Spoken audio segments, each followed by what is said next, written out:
So, welcome mga kabendo. Sa video na to is tuturo ko kung paano mag-setup ng isang Ryoigi EW1200 as PPPoE router sa gamit ng Ado PiSoft. Bali ito rin yung router na ginamit natin doon sa demo natin para sa guide na paano gumawa or gamitin or configure as access point ang Ryoigi EW1200. So, ayan. Nireset na natin siya and nabalik na siya sa router setting. So, ayan. So, yung una natin gagawin is mag-create muna tayo ng PPPoE account. So, dito sa Ado, mag-login sa admin, plugins, make sure na i-install yung PPPoE server plugin. Ito. Ayan, naka-install na siya sa akin. Ayan. And then, yan, pupunta tayo sa plugin, PPPoE server. Ayan, as you can see, meron ng mga existing na connected. Ayan. So, mag-add lang tayo ng bagong account. So, lagyan na lang natin is test. And then, password is test. Then, yung maximum download, lagyan natin is 10. Let's say 15 Mbps. Ayan. So, huwag na natin iset na auto bill. So, once na sinet mo siya na auto bill monthly, is gagamit siya ng service ni Ado. And magkaka-billing siya na isasend ng Dapox yata sa via text sa ano nyo. Ayan, makikita nyo, hihingi siya ng amount, kailan mag-generate yung billing, and then kailan siya i-disconnect. So maganda siya kung gagamitin mo siya as automated billing system. Pero yung mangyayari dyan is yun nga, magkukonekta siya sa Dapox setting na nagamit ng Ado, gamit ni Ado para sa billing, and then via SMS magte-text siya ng link para bayaran ng customer yung kanyang internet subscription. Kaso yun, may additional charge siya on top ng billing. So, try nyo na lang kung gusto nyo siyang i-try. So, ako, tatanggalin ko na lang yung auto bill, and then wala siyang expiration. I-charge ko na lang yung client personally, tsaka for the sake of demo na muna. So yan, create ko na. So username and password is test. So create.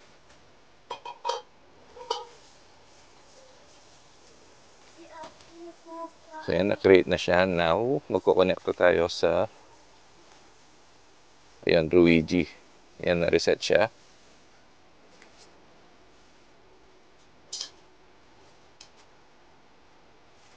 Dito, wala pang cable na nakasaksak. Ayan. Wala pa tayong cable na sinaksak.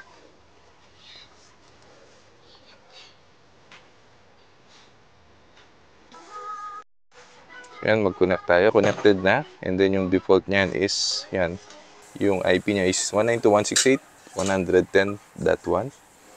So browser, 192.168.110.1. Ayan, go. Ayan, so huwag natin enable yung auto upgrade, configure lang.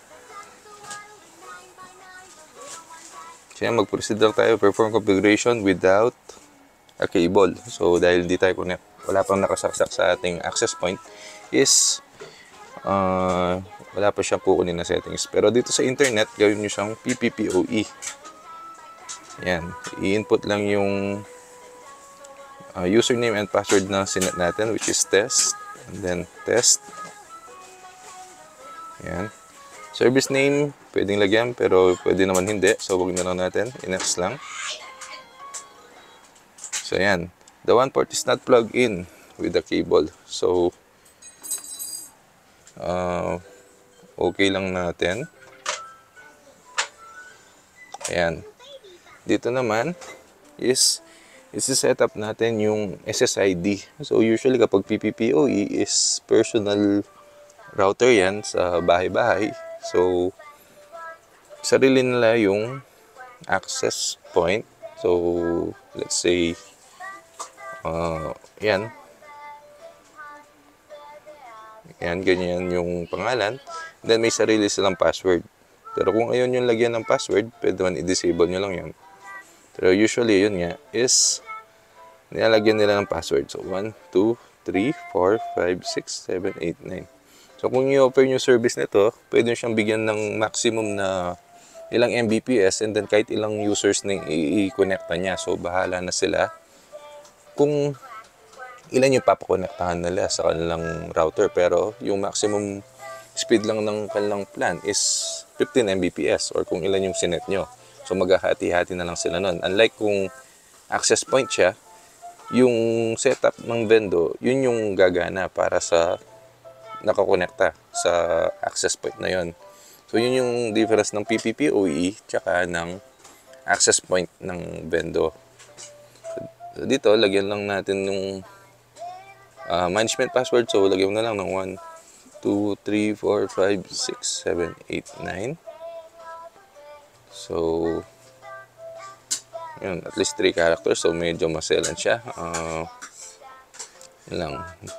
QWE 23. Ano ba? QWER 1, 2, 3, 4. Lagyan natin asterisk. Ayun. Ayan. QWER 1, 2, 3 asterisk. So setup country Philippines. So yung Philippines. Ayun. And then next. Ayan. Ayan, hintayin lang natin mag-restart.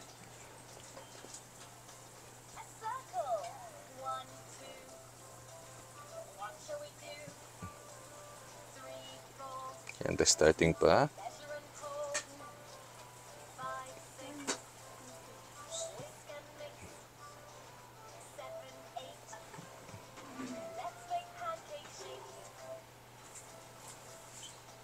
So, turn off, turn on na natin.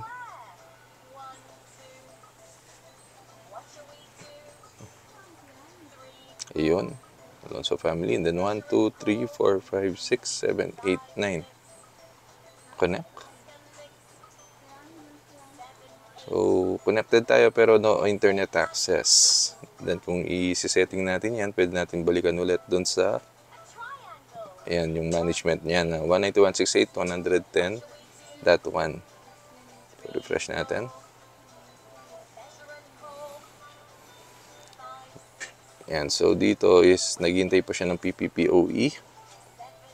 So 192.168.110.1. Yun. So, yun. Gagawin natin is ipa-plug na natin yung one port or yung access point. Ayan. So, ito. So, one port. Ayan. Gawin natin na mag-connect. Ayan, one. System tsaka Wi-Fi, okay. Next, tignan natin, refresh.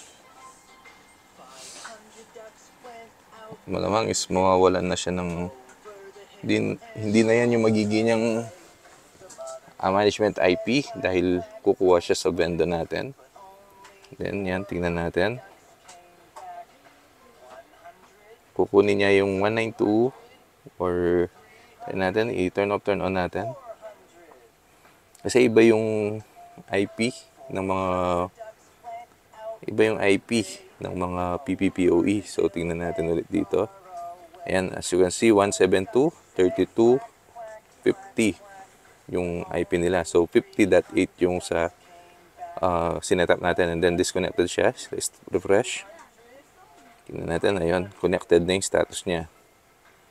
Then, ayan, 178, ayan, ay, 172.32.50.8. So, siguro, same pa rin yung management IP niya, yung port. Let's see. So, iba na siya. Tingnan natin yung binobroadcast niya. Hindi pala nakakonect yan. Ayun, connected. And then, yung IP niya, ayun, okay, sige. Yung IP niya is same pa rin. So, yung management niya is same pa rin. Kung may papalitan. Yan. Pero yun, ginawa na siyang internet. And then, ayan, yung setting niya is PPPoE. Ayan, dynamic lang natin. Ayan. So, gateway niya is 172.32.50.1. And then, yung IP is 50.8. So, try natin kung nakukuha niya yung full speed. Ulit, ayan, nakakonekta tayo doon sa PPPoE. Speed test. So, 15 Mbps yan. Ayan, okay.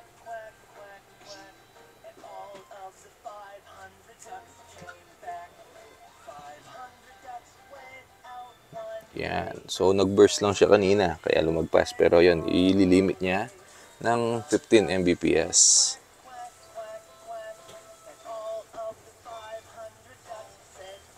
Yan. So, yun yung kagandahan sa Ado. Napakadaling i-set up ng PPPoE niya. Hindi mo na kailangan i-restart yung inyong Bendo Wi-Fi. So, create lang ng account, configure ng router, and then saksak lang ng cable, okay na. Ayan. Okay, so yun po ang ating guide for the PPPoE setup using Ado and gamit ng EW or Ruigi EW1200. So kung nagustuhan yung video, please don't forget to like, comment, and subscribe, and i-share nyo rin siya sa ibang nagbebenta wifi para malaman nila kung paano ang matutunan din nila yung mga guides natin. And then yun, don't forget to turn on the notification para inform kayo sa ating mga susunod na uploads. Yun. Thank you ulit mga kabendo.